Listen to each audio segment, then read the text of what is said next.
এবার লতাবাড়ি গ্রামীণ হাসপাতালের সার্বিক পরিকাঠামো উন্নয়নের দাবিতে মুখ্যমন্ত্রীর দ্বারস্থ হল তৃণমূল ব্লক সভাপতি অসীম কুমার লামা। এই বিষয়ে মুখ্যমন্ত্রীর কাছে পত্র পাঠিয়েছেন ব্লক সভাপতি। কালচিনি ব্লকের 23টি চা বাগানে বেশ কয়েকটি বনবস্তি ও 11টা গ্রাম পঞ্চায়েত এলাকায় 5 লক্ষাধিক বেশি মানুষের চিকিৎসার একমাত্র স্থান লতাবাড়ি গ্রামীণ হাসপাতাল।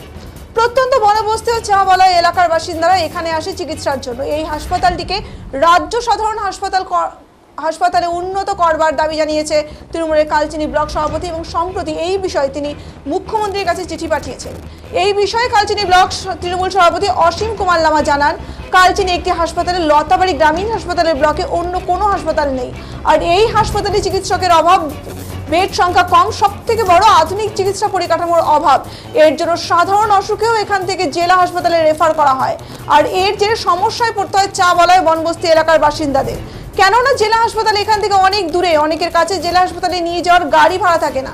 এই জন্য আমি দাবি করছি এই হাসপাতালটির পরিকাঠামো উন্নয়ন হোক এবং এই হাসপাতালটিকে রাজ্য সাধারণ হাসপাতালে রূপান্তরিত করা হোক এবং এই এলাকায় চা বলায় ও বনবস্তি এলাকার বাসিন্দারা উপকৃত হবে। 23টা মতো চা বাগান আছে, অনেকগুলো বনবস্তি আছে, কিছু টাউন এলাকাও আছে। সবারই চিকিৎসার একটাই মাধ্যম উপায় বলা চলে লতাবাড়ি হাসপাতাল।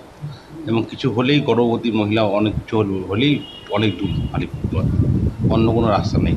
শোনা যাচ্ছে যে সম্প্রতি এই হাসপাতালের পরিকাঠামো উন্নয়নে বেহাল দশা নিয়ে আপনি সরব হয়েছেন, মুখ্যমন্ত্রী দ্বারস্থ হয়েছে, বিষয়টা কি? ব্যাপারটা আপনি ঠিকই বললেন যে আমাদের এখানে যে কালচিনি ব্লকের যে লতাবাড়ি যে গ্রামীণ হাসপাতাল আছে সেটা কিন্তু এখানে 23 চা বাগান এবং বিভিন্ন বনবস্তি তোমার রেভিনিউ ভিলেজ তার উপর নির্ভরশীল। এখানকার যে পরিকাঠামো যে ব্যবস্থা আছে সেখানে কিন্তু আমাদের যে মা বোনদের যে ডেলিভারি সেই ডেলিভারি কেস প্লাস ছোটো ছোটো জ্বর, ভাইরাল ফিভার, ডায়রিয়া এইসব হলেই কিন্তু আলিপুরদুয়ারে রেফার করা হয়। কারণ ব্যাপারটা হচ্ছে এখানে সাধারণ যে প্রাথমিক চিকিৎসাও কিন্তু মানে খুবই অভাব। এখানে পরিকাঠামোর দিক দিয়ে এখানে যে চিকিৎসকদের যে এখানে যে পোস্টিং যে আছে তাদের কিন্তু খুবই মানে প্রয়োজনের তুলনায় খুবই অপ্রতুল।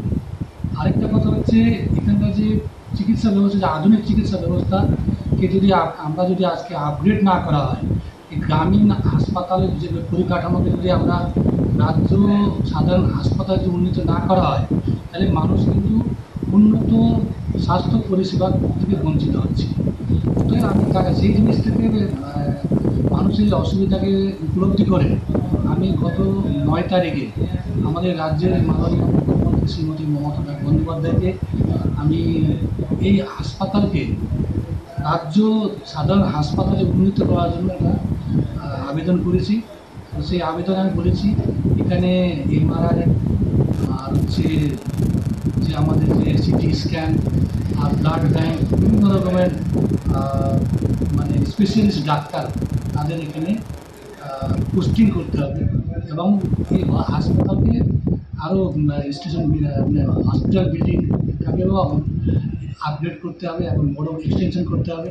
তারপরে আমাদের আধুনিক চিকিৎসা পরিষেবা প্রদান করতে হবে। বেড সংখ্যা তো কম আছে এখানে। বেড সংখ্যা কম আছে। আরেকটা সমস্যা হচ্ছে এখানকার সমস্ত মানুষের বেশিরভাগ মানুষ 80% মানুষ কিন্তু চা বাগান নির্ভর মানুষ। তারা অর্থনৈতিক দিক থেকে পিছিয়ে পড়া মানুষ। তাদেরকে যদি ছোটো ছোটো চিকিৎসার জন্য জেলা হাসপাতালে রেফার করা হয় তাদেরকে অ্যাম্বুলেন্সে খরচা দিতে হয়। একটা কথা হচ্ছে জেলা হাসপাতালে গিয়ে তাদের বিভিন্ন অসুবিধার সম্মুখীন হতে হয়, বিশেষ করে ভাষার অসুবিধা, বিশেষ করে আদিবাসী সম্প্রদায়ের মানুষ, নেপালি সম্প্রদায়ের মানুষরা কিন্তু খুব ওখানে কষ্টের সম্মুখীন হতে হয়। সেই জন্য সেই জিনিসটাকে আমি উপলব্ধি করে আমি রাজ্যের মুখ্যমন্ত্রীকে কাতর আবেদন জানিয়েছি যে এই হাসপাতালকে অবিলম্বে স্টেট জেনারেল হাসপাতালে এটা উন্নীত করতে হবে এবং এখানকার মানুষকে কিন্তু আধুনিক চিকিৎসা পরিষেবা দেওয়ার পক্ষে আমি এই কাজটা করেছি। এলাকা তো 23টা মতো চা বাগান আছে।